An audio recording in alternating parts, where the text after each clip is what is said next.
1er septembre 2007, place du Palais Royal. La Coupe du Monde de rugby commence dans quelques jours et les pavés de la capitale voient naître la toute première équipe de France de quad rugby.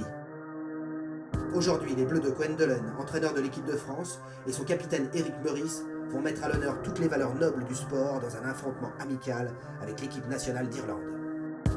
Le quad rugby, qu'on appelle aussi wheelchair rugby ou murder ball, a vu le jour au Canada en 1977. L'équipe de France. Cette discipline olympique, destinée uniquement à des sportifs tétraplégiques, handicapés des 4 membres, est venue faire ses premiers tours de roue en France il y a à peine 2 ans.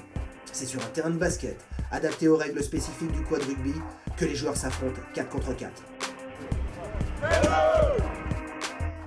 Le but est de traverser la ligne adverse, comme au rugby valide, et de franchir la ligne de but définie par 2 plots, tout en gardant le ballon sur les genoux ou dans les mains. Les stratégies d'attaque et de défense sont très proches de celles d'une partie d'échecs, à base de blocs ou d'écrans, d'accélération, de choc et de dérapage. C'est de la haute voltige sur la terre ferme, où presque tous les coups sont permis. Pour leur premier match, les Bleus savent faire le show, avec détermination et panache.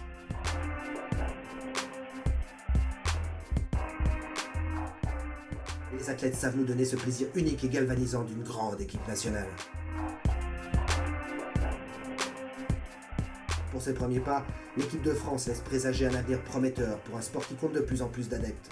Il vient de séduire et conquérir le cœur du public parisien, venu en grand nombre les supporter et les encourager. Allez les Bleus!